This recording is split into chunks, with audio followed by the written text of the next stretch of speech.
दोस्तों, एक दौर था जब दुनिया सिर्फ अमेरिका, रूस और चीन की सैन्य ताकत से कांपती थी। लेकिन अब वक्त बदल चुका है। आज भारत न सिर्फ अपनी सीमाओं पर बल्कि सात समंदर पार भी अपनी शक्ति का परचम लहरा रहा है। जी हाँ, भारत ने चुपचाप पूरी दुनिया में अपने मिलिट्री बेस का ऐसा जाल बिछा दिया है कि अगर दुश्मन अरब सागर में छिपा हो, हम उसे मॉरिशस से घेर सकते हैं। अगर खतरा अफगानिस्तान के पास मंडरा रहा हो तो उसे तजाकिस्तान से निपटाया जा सकता है।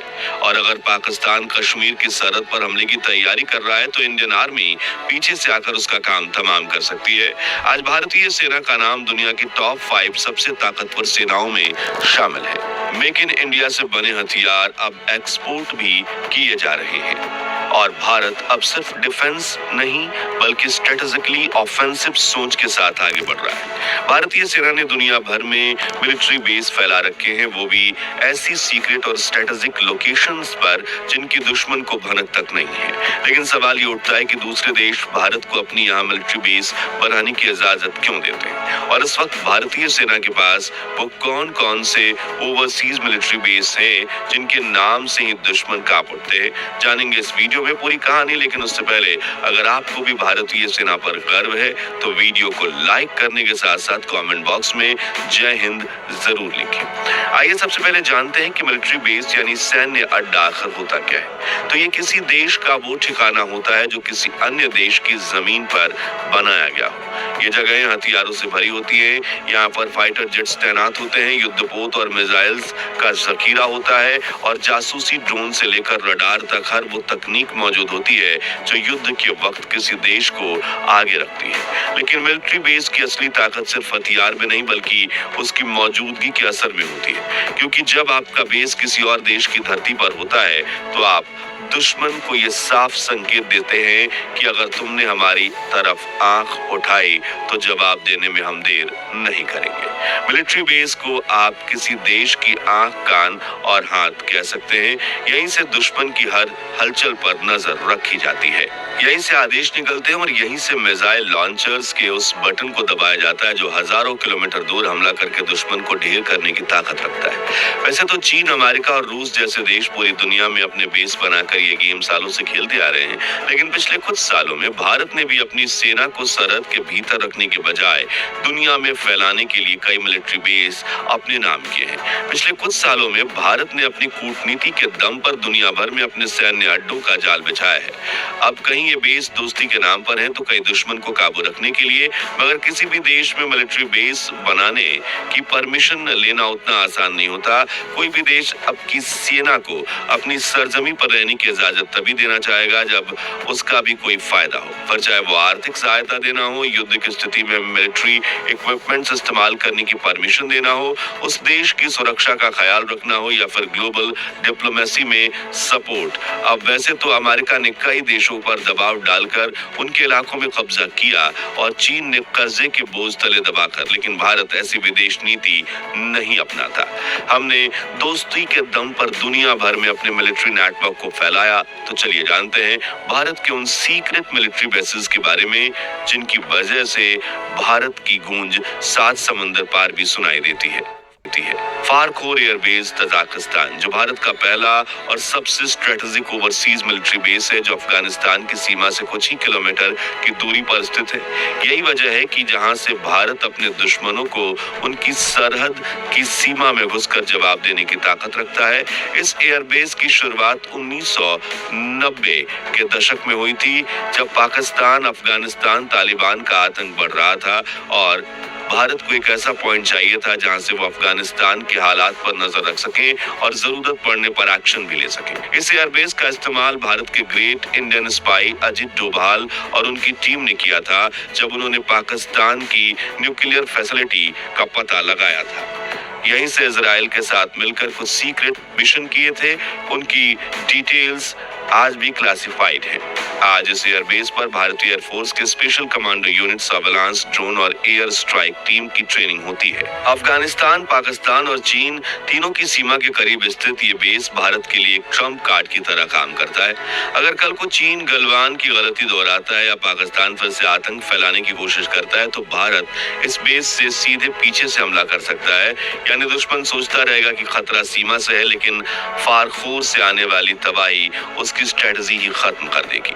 आयनी एयरबेस, तजाकिस्तान। फारखोर से कुछ किलोमीटर दूर इंडियन एयरफोर्स ने अपना सबसे पावरफुल एंड स्ट्रेटेजिक एयरबेस बनाया है। यहाँ भारत ने Sukhoi fighter jets, Mi-17 helicopters और C-130 ट्रांसपोर्ट एयरक्राफ्ट के लिए रनवे बनाए हैं और एक पूरे एयर ऑपरेशन हेडक्वार्टर को ऑपरेशनल कर रखा है। यहाँ सबसे खास बात यह है कि ये बेस अब high altitude fighter jet operations के लिए तैयार है। यानी अगर युद्ध की स्थिति बनती है तो भारत यहाँ से अपने जेट्स उड़ाकर सीधे पाकिस्तान की पीठ में घुसकर हमला कर सकता है या फिर चीन के शीजियांग और तिब्बत रीजन में भी ऑपरेशंस कर सकता है। चारबहार पोर्ट। ईरान के साउथ ईस्ट में स्थित इंडियन नेवी का ये बेस आज सबसे इम्पोर्टेंट ओवरसीज मिलिट्री बेस है, जो न कि सिर्फ ट्रेड के लिहाज से बल्कि सुरक्षा और डिप्लोमेसी के लिहाज से भी भारत के लिए काफी अहम है।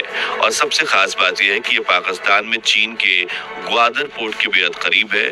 जी हाँ, चारबहार और ग्वादर दो बंदरगाह दो देशों में, लेकिन इनके बीच की दूरी मात्र 170 किलोमीटर है। यानी अगर फ्यूचर में भारत का पाकिस्तान और चीन के साथ युद्ध होता है और वो ग्वादर पोर्ट से भारत के नेवल शिप्स और व्यापारिक जहाजों पर हमला करते हैं तो इंडिया भी चारबहार से अपने फुल स्केल अटैक लॉन्च कर देगा। यानी इस पोर्ट से अरब सागर में इंडिया की मिलिट्री पावर को बूस्ट मिलती है। Duqm port, Oman. ये सैन्य अड्डा भारत के लिए एक और बेहद अहम रणनीतिक ठिकाना है जो अरब सागर के तट पर स्थित है। भारत ने ओमान सरकार के साथ एक खास समझौते के तहत इस पोर्ट से लॉजिस्टिक और मिलिट्री एक्सेस हासिल की है, जिससे भारतीय नौसेना को वहां पर अपने जहाजों के रखरखाव, ईंधन भरने और ऑपरेशनल तैयारी जैसी सुविधाएं मिलती हैं। इसका सबसे बड़ा फायदा यह है कि ये पोर्ट पर्शियन गल्फ के मुहाने पर मौजूद है।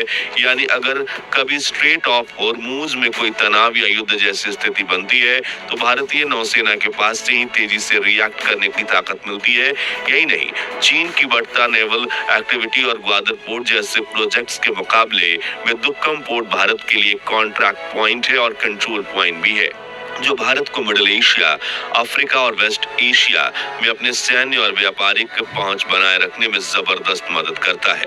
सेशल्स का एम्सेम्सन्स आइलैंड हिंद महासागर में बसा ये छोटा सा द्वीप है, लेकिन इसकी अहमियत इतनी बड़ी है कि भारत ने इसे अपना सुपर सीक्रेट मिलिट्री आउटपोस्ट बना रखा है।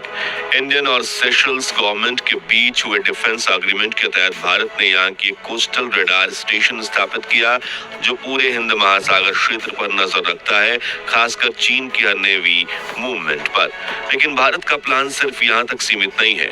असम्पशंस आइलैंड को भविष्य में एक फुल फ्लेज्ड नेवल बेस के रूप में तब्दील करने की योजना है। इसमें रनवे, हेलीपैड, हथियार डिपो और नेवी ऑफिसर्स के लिए ऑपरेशनल हेडक्वार्टर भी शामिल होगा। ये बेस मोबाइल मिलिट्री रिस्पांस का एक सेंटर बनेगा। यहाँ अगर चीन या कोई भी देश अफ्रीका या इंडियन ओशन रीजन में भारत के खिलाफ कोई हरकत करता है तो भारत सीधे इस द्वीप से जवाब दे सकेगा। Listening post, Madagascar. 2007 में भारत ने यहाँ पर अपना पहला overseas electronic intelligence gathering outpost बनाया था, जिसका काम है आसपास के समुद्री क्षेत्रों में होने वाली हर नेवी मूवमेंट, सैटेलाइट ट्रैकिंग और रडार एक्टिविटी पर नजर रखना। इस पोस्ट की सबसे खास बात यह है कि ये चीन की अफ्रीकी देशों में बढ़ती नौसेना मौजूदगी पर सीधा कंट्रोल देता है। यानी चीन अगर अफ्रीका में जिबूती या कोई दूसरी मिलिट्री बेस एक्टिविटी करता है तो भारत को इसकी भनक मेडागास्कर से तुरंत मिल जाती है।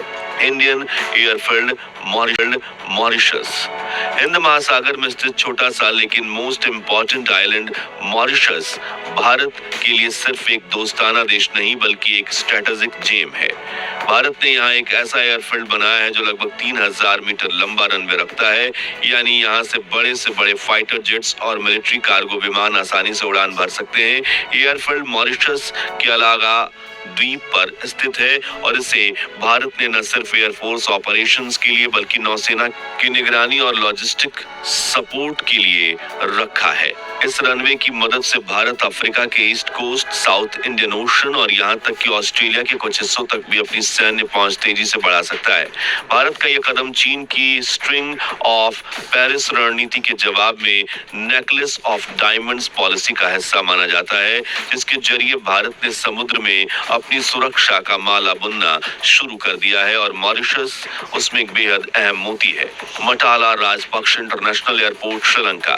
भारत और रूस ने मिलकर श्रीलंका के इस बंद पड़े एयरपोर्ट को एक्वायर कर लिया, जिसकी सबसे बड़ी खूबी यह है कि इलाका हिंद महासागर के बीचों बीच पड़ता है और भारत की सर्विलांस कैपेसिटी को कई गुना बढ़ा सकता है, खासकर तब जब चीन के हबनटोटा पोर्ट को 99 साल की लीज पर लिया है और वहां से इंडियन ओशन की निगरानी कर रहा है। सुखरेत एयर स्ट्रिप नेपाल।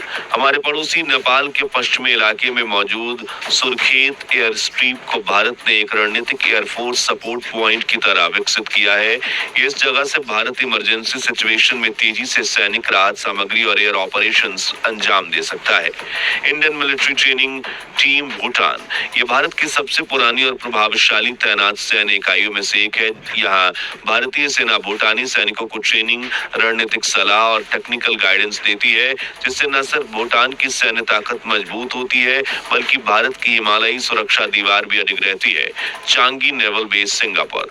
भारत की नौसेना को सिंगापुर के चांगी नेवल बेस में एक्सेस मिला हुआ है, जहां से वो साउथ चाइना सी और मलक्का स्ट्रेट जैसे अत्यंत संवेदनशील समुद्री क्षेत्रों पर नजर रखती है। यह एक्सेस भारत को वैश्विक समुद्री सुरक्षा के फ्रंट लाइन पर खड़ा करता है और चीन की समुद्री घेराबंदी रणनीति को बड़ा जवाब देता है। तो दोस्तों, अगर आपको भी इंडियन आर्मी पर गर्व है तो कमेंट बॉक्स में जय जवान जय हिंद जरूर लिखिए और इस वीडियो को जितना हो सके लाइक शेयर कीजिए। उम्मीद करते हैं 5100 लाइक्स की। और हाँ, इंडियन आर्मी से जुड़े ऐसे ही दिलचस्प वीडियोस के लिए हमारे चैनल को सब्सक्राइब करके पास वाली घंटी जरूर बजा दीजिए। जय हिंद, जय भारत।